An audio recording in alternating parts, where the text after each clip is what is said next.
November 10th, 1943. Rechlin, Germany. A man walked toward an airplane that would shatter everything he thought he knew about engineering. Hans Werner Lerche was Germany's chief test pilot. He'd flown more than 100 different aircraft types. He'd evaluated captured enemy planes from Britain, America, and the Soviet Union. His technical reports were legendary for their brutal honesty, a quality that hadn't exactly made him popular with Nazi officials who preferred propaganda to truth. Today, he was about to fly a Republic P-47 Thunderbolt. The Americans called it the Jug. German pilots had another name for it: the flying milk bottle. It sat on the tarmac like an insult, grotesquely fat, ungainly. Everything about it offended German sensibilities about what a fighter should look like. Lerche had read the intelligence briefings. American aircraft were supposedly crude, mass-produced machines built by a nation better at making refrigerators than fighters. The P-47 was the perfect example, according to the reports. Heavy, unsophisticated, built on brute force rather than elegant engineering. German fighters like the Messerschmitt 109 and the Focke-Wulf 190 were precision instruments. The P-47 was a sledgehammer, or so everyone believed. Within 90 minutes, Lerche would write a report predicting the collapse of German air superiority. His superiors would read it, discuss it, and file it away. The conclusions were too uncomfortable to accept. But history would prove him absolutely right. Germany was building fighters for individual excellence. America was building fighters for industrial war, and that difference would decide everything.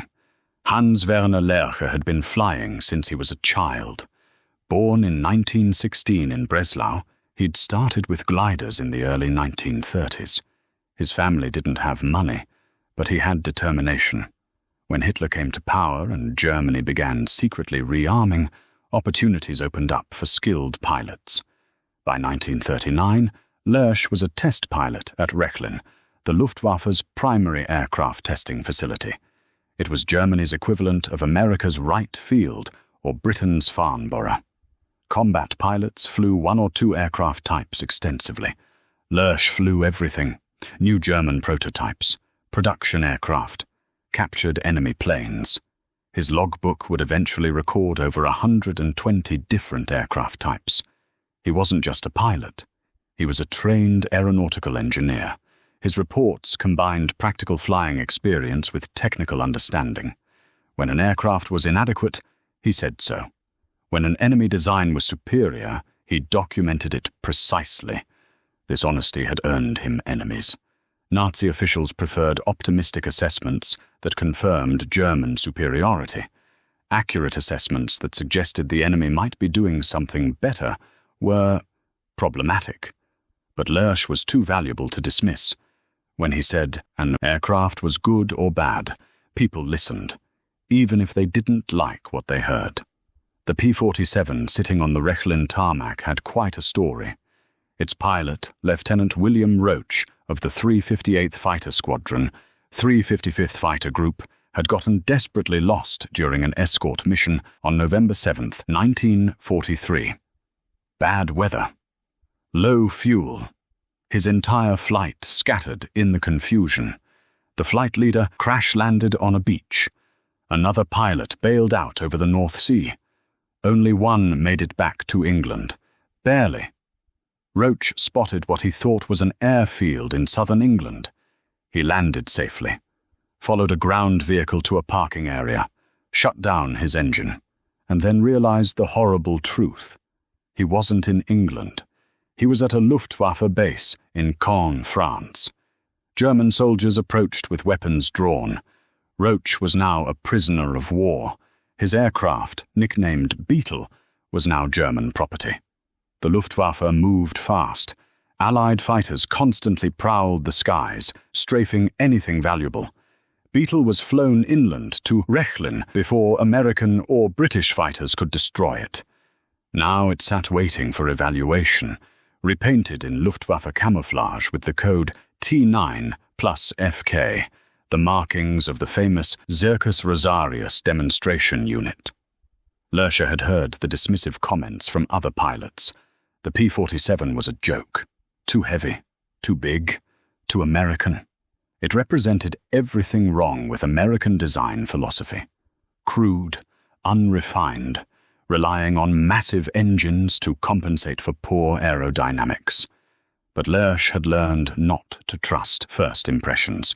He'd flown enough captured Allied aircraft to know that British and American engineers were highly competent. If they'd designed an aircraft this way, they had reasons. His job was to understand those reasons. As Lerch approached Beetle, the sheer size struck him immediately. The radial engine was enormous. The fuselage was built around it like a barrel. The landing gear looked like it belonged on a transport, not a fighter. Everything about this aircraft screamed heavy. German fighters were sleek, elegant, optimized for agility and performance. This thing looked like it had been designed by shipbuilders, not aircraft engineers. Lerch began his walk-around inspection. The construction quality was immediately apparent. Clean welds, precise panel gaps, high-grade materials throughout. This wasn't crude manufacturing. This was sophisticated mass production. And there was a crucial difference. The aircraft had been built to tolerances that German factories, increasingly stretched thin by the war, were struggling to maintain. This was supposed to be the crude American design. The build quality was excellent. Lerch climbed into the cockpit and immediately understood why German pilots had been complaining. The cockpit was huge, absolutely enormous compared to the cramped confines of a Bf-109. A German pilot accustomed to his aircraft, fitting like a tight glove, would feel lost in all this space. But as Lerch settled into the seat, something clicked in his mind. This wasn't a flaw. This was deliberate design. In a Bf-109, Lerch had to constantly crouch to avoid banging his head on the canopy. The cockpit was so tight that reaching instruments was difficult. Long missions were physically exhausting. German engineering philosophy prioritized performance above all. If pilot comfort suffered, that was acceptable. The aircraft's performance was what mattered. The P-47 cockpit was comfortable, not just adequate. Genuinely comfortable. The seat was well padded. There was room to move, to stretch, to adjust position during long flights. The canopy was high and clear, providing excellent visibility in all directions. Everything was within easy reach without straining. Lerch began examining the instruments and controls. Here was something remarkable. The instrument panel used color coding. Red and green sections marked acceptable operating ranges for the engine. A pilot could monitor engine status at a glance without reading actual numbers. Then Lerch understood why. According to intelligence reports, American fighter units included pilots from multiple countries: Free French, Polish. Some pilots barely spoke English. The color coding meant that a pilot who couldn't read English could still operate the aircraft safely. Green meant good. Red meant danger. Universal. Intuitive. It was brilliant. Not from a pure engineering standpoint, but from an operational standpoint. German instruments required precise understanding of specifications and limits. The P-47 was designed so that a pilot with minimal training could operate it safely. This wasn't crude engineering. This was inclusive engineering, design that acknowledged human factors. Lerch continued his inspection. The control layout was logical and well organized. Throttle, mixture control, and propeller pitch were all grouped together on the left side. Fuel system controls were clearly labeled. Everything was designed for ease of use. German fighters were designed for expert pilots. The Bf-109 was notoriously difficult to handle on takeoff and landing. Its narrow landing gear made ground loops common. It took real skill to master. The Luftwaffe had accepted this because their training program produced skilled pilots. But Lersch knew that by late 1943, the Luftwaffe's training program was collapsing. Fuel shortages meant new pilots received minimal flight time before being thrown into combat. The elaborate training that had produced expert pilots in 1939 and 1940 no longer existed. Germany needed aircraft that novice pilots could fly safely, but they were still building aircraft for aces. Lersch went through the pre-flight checklist. The manual was clear and comprehensive. Step-by-step procedures explained in detail. German manuals assumed pilot expertise. American manuals assumed pilot ignorance and explained everything. He started the engine. The Pratt & Whitney R2800 Double Wasp roared to life with a distinctive sound. And then Lersch noticed something that would become a recurring theme in his evaluation. The engine ran smoothly, beautifully smoothly. He'd flown enough American aircraft to recognize this pattern.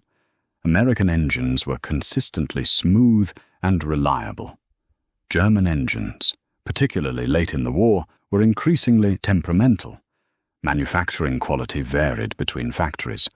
Replacement parts didn't always fit properly. Engines that ran perfectly when new developed problems after minimal use. The R2800 idled like it could run forever. No vibration, no rough spots, no concerning sounds, just smooth, powerful operation. This was mass production at a level Germany couldn't match. Building one perfect engine in a laboratory was one thing. Building thousands of consistently reliable engines was something else entirely. Lersch received clearance and taxied toward the runway. Here was another revelation.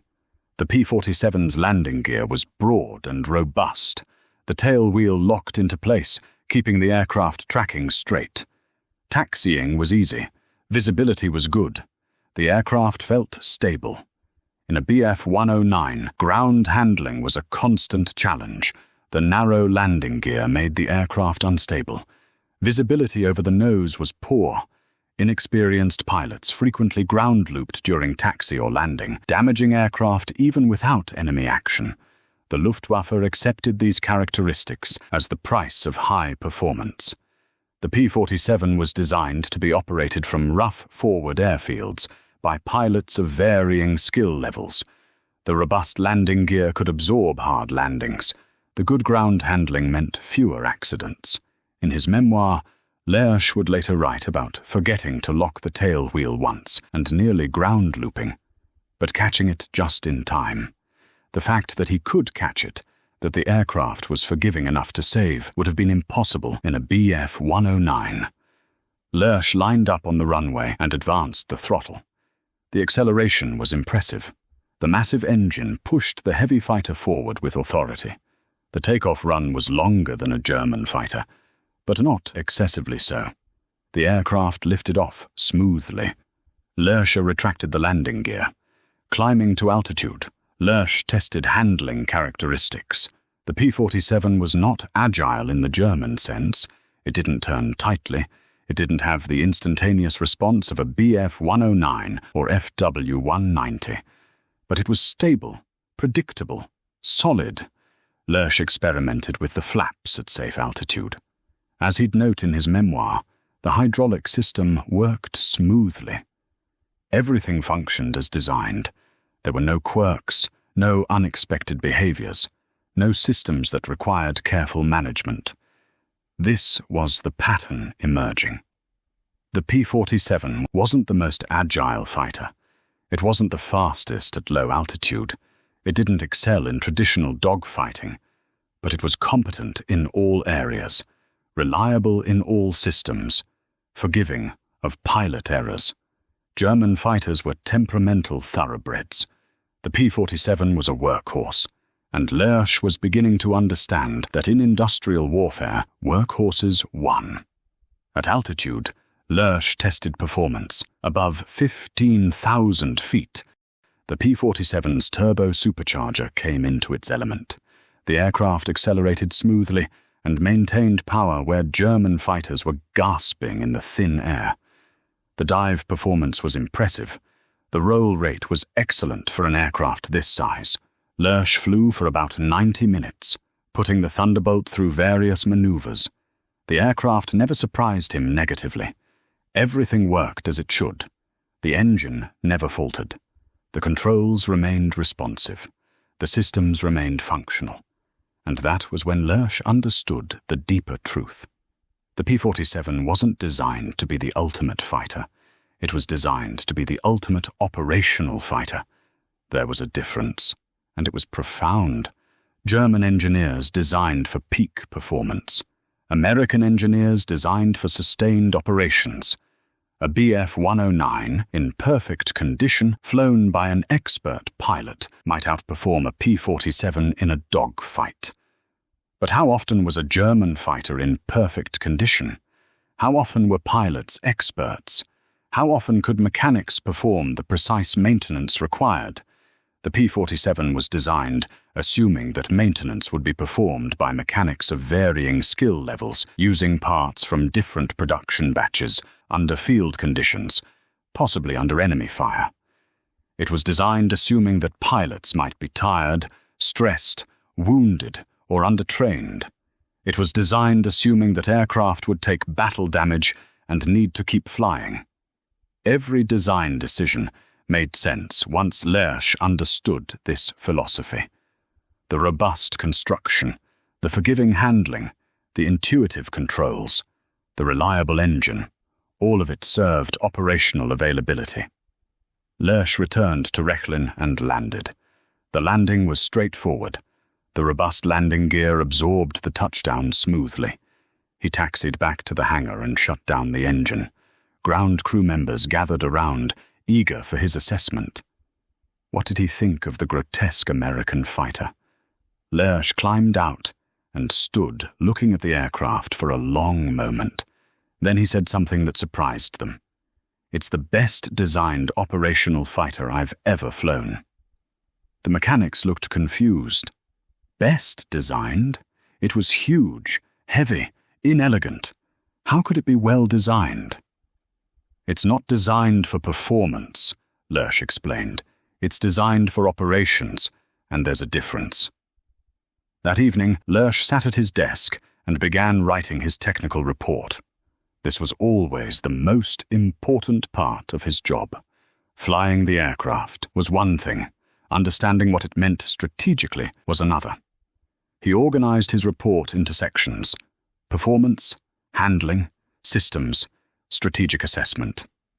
In the performance section, he documented the facts objectively. The P-47 was fast at altitude, slower at low altitude. Dive performance was excellent. Turning performance was adequate, but not exceptional. Rate of climb was good. High-altitude performance was outstanding due to the turbo-supercharger. In the handling section, he noted the stable, predictable characteristics: easy ground handling, forgiving flight behavior, good visibility, comfortable cockpit for long-duration missions. In the systems section, he detailed the color-coded instruments, the intuitive control layout, the robust construction, the smooth, reliable engine. But it was in the strategic assessment section that Lersch wrote something that would later prove prophetic, even though his report would be filed and ignored. The P-47 Thunderbolt represents a fundamentally different design philosophy from German fighters. German aircraft are optimized for peak performance and assume expert pilots and maintenance. The P-47 is optimized for operational reliability and assumes average pilots and field maintenance. This aircraft is designed to be operated in large numbers by pilots of varying skill levels. The forgiving handling means fewer accidents. The robust construction means more aircraft return from missions. The reliable engine means more uptime and less maintenance. The intuitive controls mean faster training. Most significantly, every design decision prioritizes sustained operations over peak performance. The Americans haven't built the best fighter. They have built the most operational fighter. and they can produce it in numbers we cannot match." Lersch paused, considering how to phrase his conclusion. He knew it would be controversial, possibly even dangerous, but accuracy was more important than comfort. Assessment. The P-47 is not crude engineering. It is sophisticated operational engineering. Germany builds fighters for individual excellence. America builds fighters for industrial war. If the Americans can field hundreds of these aircraft, flown by adequately trained pilots, our numerical and qualitative advantages will be negated through sheer operational availability. Recommendation: German fighter design philosophy must incorporate operational reliability as a primary requirement, not a secondary consideration. We cannot win an attrition war against an enemy that can keep more aircraft operational more consistently. He signed the report and submitted it through channels. Lersch's report made its way up the command structure. It was read, discussed, and ultimately filed. The conclusion was dismissed as overly pessimistic. The P-47 was still a crude American design. German fighters were superior. End of discussion. But Lersch's predictions began coming true almost immediately. By early 1944, P-47 Thunderbolts appeared over Germany in massive numbers. They escorted American bomber formations deep into the Reich, and they kept coming, day after day, mission after mission. German fighters intercepted them, sometimes shot them down. But the next day, there were more P-47s, always more. Luftwaffe pilots reported frustration. They would damage P-47s that should have been destroyed, only to watch them fly home. They would shoot down American pilots one day and encounter different American pilots in new P-47s the next day. The supply seemed endless. Meanwhile, German fighter production was struggling. Allied bombing disrupted factories. Material shortages forced compromises. Quality control suffered as experienced workers were drafted and replaced by forced labor. Aircraft that should have been reliable developed problems. Engines failed prematurely. Systems malfunctioned. The operational availability gap widened. The Luftwaffe might have more aircraft on paper, but fewer were actually flying on any given day. American units maintained higher operational readiness because their aircraft were designed for it. Lersch continued his work at Rechlin, flying more captured aircraft and writing more reports. He flew a captured P-51 Mustang and was impressed by its combination of range and performance. He flew Spitfires, Hurricanes, Soviet fighters. Each evaluation reinforced the same conclusion. Allied aircraft prioritized operational reliability. The P-47 Beetle that Lersch had flown eventually went to Circus Rosarius, the special Luftwaffe demonstration unit. This unit traveled to frontline fighter bases with captured Allied aircraft, showing German pilots what they were facing and how to fight them. Ironically, this meant that German pilots got extensive briefings on the strengths and weaknesses of the P-47, but their own aircraft weren't being redesigned to match its operational advantages. The war ground on.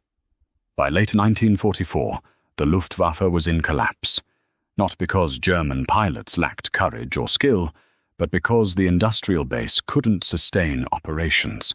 Aircraft sat grounded for lack of fuel. New pilots received minimal training because fuel for training flights wasn't available. Replacement parts were scarce.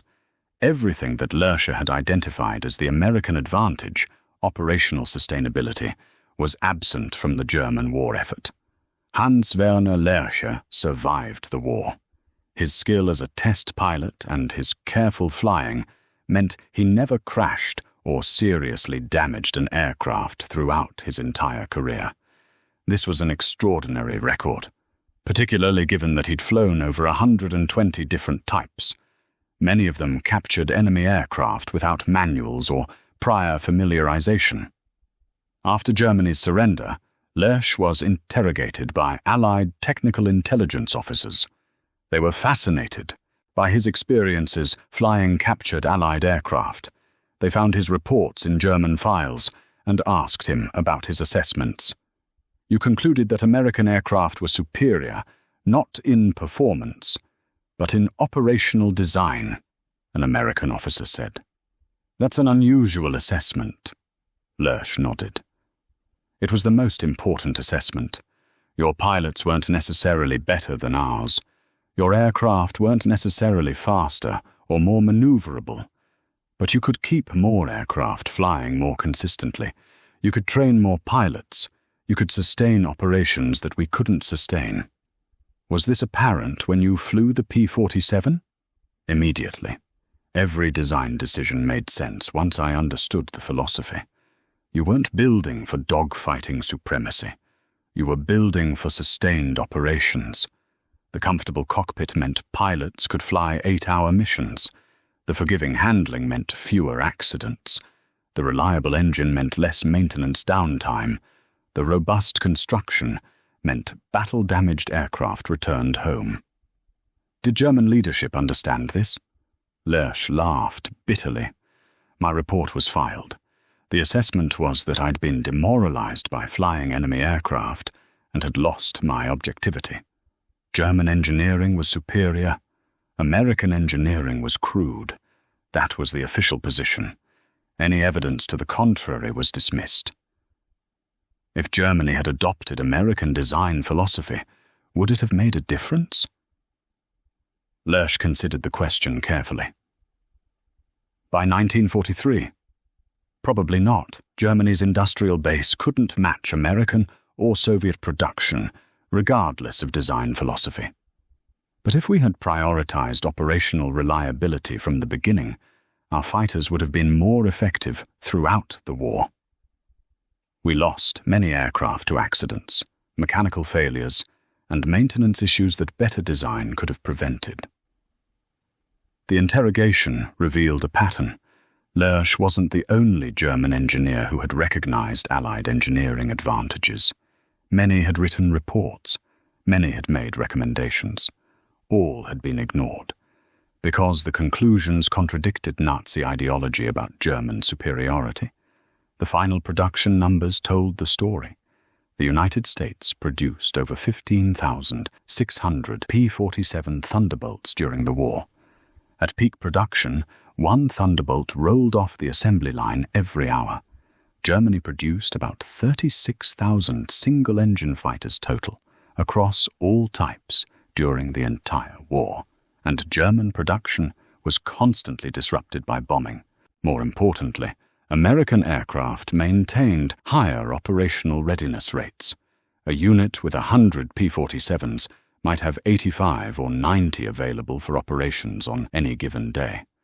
A German unit with 100 fighters might have 60 or 70 available, the rest grounded for maintenance, lack of parts, or fuel shortages. The multiplication was devastating. More aircraft produced, times higher availability rates, times better sustainability, equaled overwhelming numerical superiority at the point of contact. In his later years, Lersch wrote his memoir, Luftwaffe Test Pilot, Flying Captured Allied Aircraft of World War II. The book provided detailed accounts of his experiences flying everything from B-17 bombers to P-51 fighters. His assessment of the P-47 included detailed technical observations and his famous quote about the comfortable cockpit compared to the cramped Bf-109. What makes Lersch's story important isn't just that he flew captured aircraft. Many pilots on both sides did that. What makes it important is that he understood what he was seeing.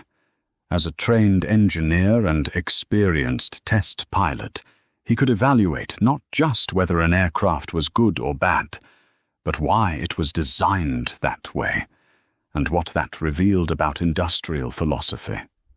The P-47 Beetle that Lersch flew in November 1943 represented more than just one captured fighter. It represented a completely different approach to warfare. Germany approached World War II as if it were still World War I, where individual excellence and superior technology could win battles. America approached it as industrial war, where sustained operations and overwhelming numbers would win campaigns. German fighters were magnificent machines when they worked perfectly. The Bf-109 and FW-190 were genuinely excellent aircraft, but when they worked perfectly, became increasingly rare. Manufacturing quality declined, maintenance became difficult, parts became scarce, fuel became unavailable. The P-47, by contrast, kept flying. It absorbed damage and returned home. It operated from rough fields. It could be maintained by mechanics of average skill. It could be flown safely by pilots with minimal training. And there were always more of them. Lerscher had recognized this immediately. His report in November 1943 accurately predicted what would happen over the next 18 months. But his report was filed and forgotten, because the truth was inconvenient. If you found this deep dive into engineering philosophy and design decisions compelling, make sure you're subscribed. History is full of moments where the obvious truth was ignored because it contradicted comfortable beliefs. Hans Werner Lerscher flew the P-47 Thunderbolt and immediately understood that it represented a superior approach to fighter design. Not superior performance, but superior operations. His reward was to be ignored, and to watch his predictions come true as the Luftwaffe was ground down by an enemy that could simply keep more aircraft flying more consistently. The lesson is timeless. In sustained conflict, reliability beats peak performance. Operational availability beats maximum capability. And design philosophy matters more than individual excellence. The P-47 wasn't the best fighter of World War II, but it might have been the best designed fighter, because it was designed not for air shows or test flights or record-breaking. It was designed for war, and in war, the side that can keep fighting longest usually wins. There's a broader lesson here that extends beyond aviation, beyond World War II, even beyond military history. Lerscher's evaluation of the P-47 revealed something fundamental about how we approach complex problems. Germany's approach was perfectionism. Design the ultimate machine, optimize every component, push the boundaries of what's theoretically possible. It's an approach that produces magnificent results under ideal conditions. America's approach was pragmatism. Design for the real world. Assume things will go wrong. Build in redundancy and forgiveness. Optimize for sustained performance rather than peak performance. Both are valid engineering philosophies, but they produce very different results when subjected to the chaos of actual warfare. Consider the maintenance requirements. A Bf-109 required precise adjustments and careful handling. Its Daimler-Benz DB601 engine was a masterpiece of engineering. Fuel injected with variable speed supercharger, capable of extraordinary performance, but it required high-quality synthetic lubricants, precise mixture settings, careful temperature management, skilled mechanics who understood its complexity. When these conditions were met, it was magnificent. When they weren't, it became temperamental. And by late 1943, those ideal conditions were increasingly rare on German airfields. The P-47's R-2800 was less sophisticated in some ways, but it ran on standard aviation fuel. It tolerated a wide range of operating conditions. It could be maintained by mechanics with basic training. It kept running even when treated roughly. This wasn't a failure of German engineering. German engineers knew how to build robust, simple engines. They'd done it before the war. But the culture of perfectionism, combined with Nazi ideology about German superiority, created an environment where suggesting simpler, more practical designs was seen as defeatism. Lersch encountered this resistance repeatedly. When he praised Allied aircraft, he was accused of being demoralized, of losing his objectivity, of being insufficiently committed to German victory. The truth was threatening because it suggested that perhaps Germany wasn't doing everything right, that perhaps the enemy had valid ideas worth copying. This organizational dysfunction was as deadly as any military defeat. The story of the P-47 also reveals something about innovation and adaptation. American aircraft design didn't start with the philosophy that produced the Thunderbolt. Early American fighters were often mediocre. The P-39 Airacobra had serious flaws. The P-40 Warhawk was obsolescent by 1941. But American designers learned. They studied combat reports. They listened to pilot feedback. They adapted their designs based on operational reality rather than theoretical performance. The P-47 incorporated lessons from actual combat. The armored cockpit came from studying battle damage reports. The robust landing gear came from experience with rough field operations. The long range came from understanding escort mission requirements. German designers were often brilliant, but they were increasingly isolated from frontline reality. Political considerations influenced design decisions. Unrealistic performance requirements were imposed by leadership who didn't understand operational constraints.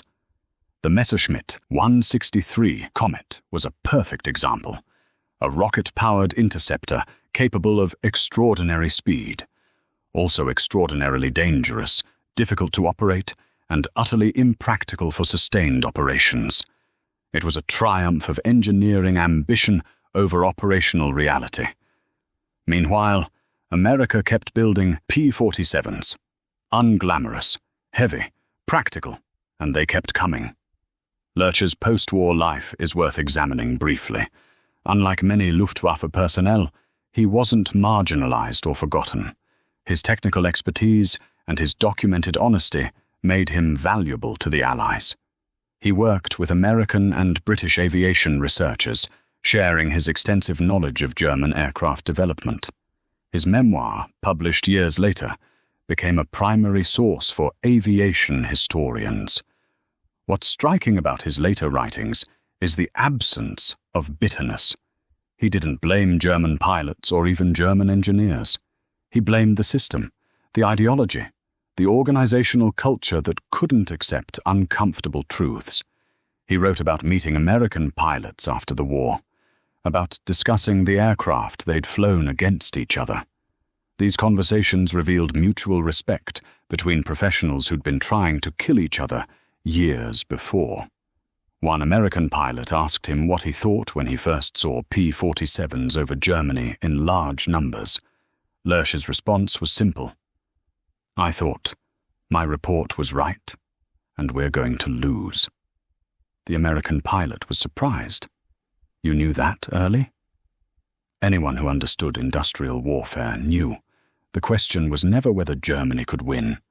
The question was how long we could delay the inevitable. This kind of clear-eyed assessment was rare among former German military personnel. Many wrote memoirs filled with excuses, with claims that if only this or that had been different, Germany would have won. Lersch never indulged in that fantasy. He understood that Germany's defeat was overdetermined. Multiple factors, all pointing in the same direction.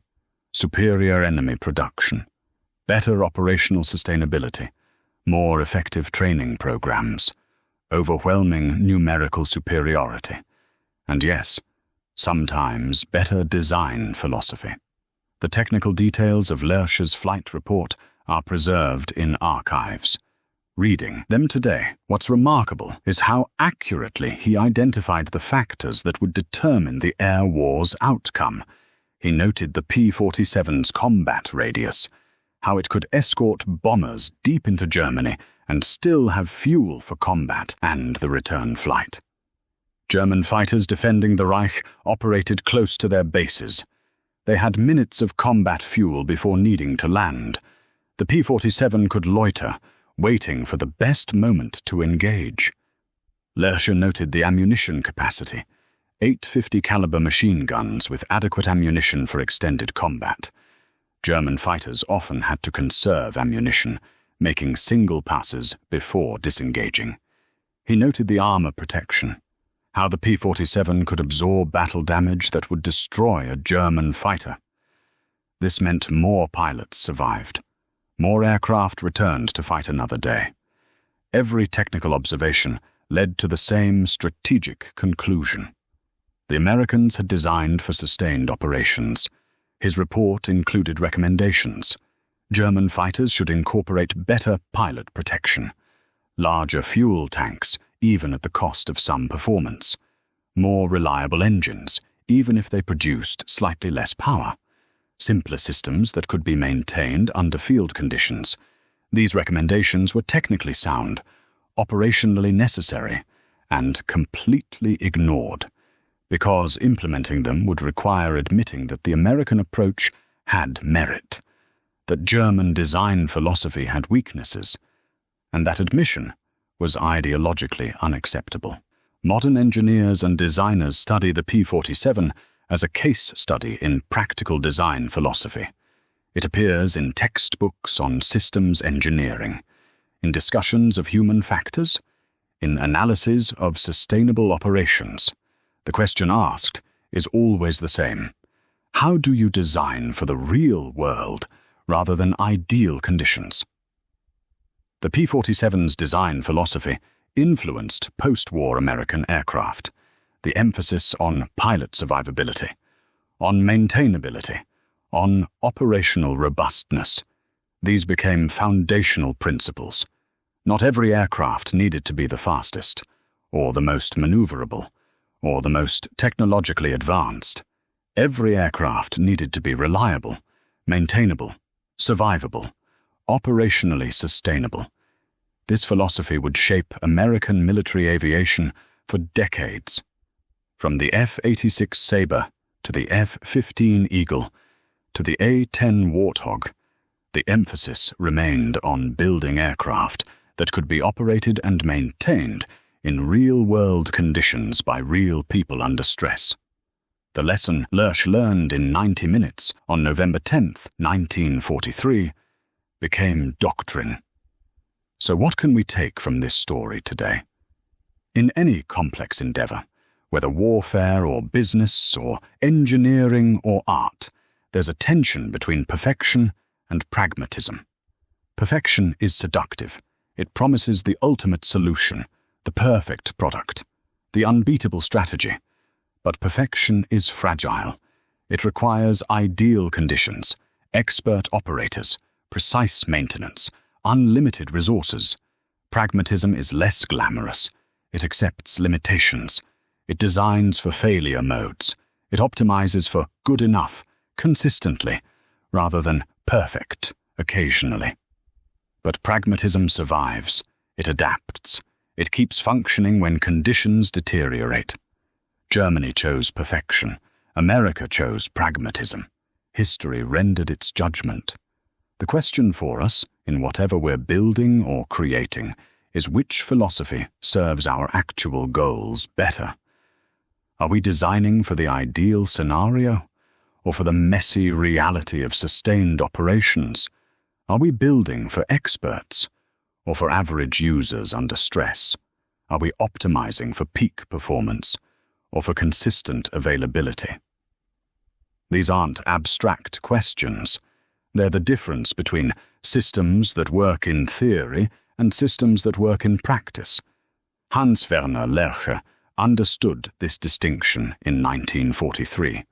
His report tried to communicate it to German leadership. They didn't listen, and that decision, multiplied across thousands of similar decisions, helped determine the war's outcome. The P-47 Thunderbolt wasn't elegant. It wasn't sophisticated in the ways that impressed engineers. But it flew, And it kept flying, day after day, mission after mission, until the war was won. That's the ultimate measure of design success. Not what impresses colleagues, but what works when it matters most. And in that measure, the heavy, ungainly, supposedly crude American fighter was one of the most successful designs of World War II, not because it was perfect, but because it was practical. And in the end, practical beats perfect almost every time.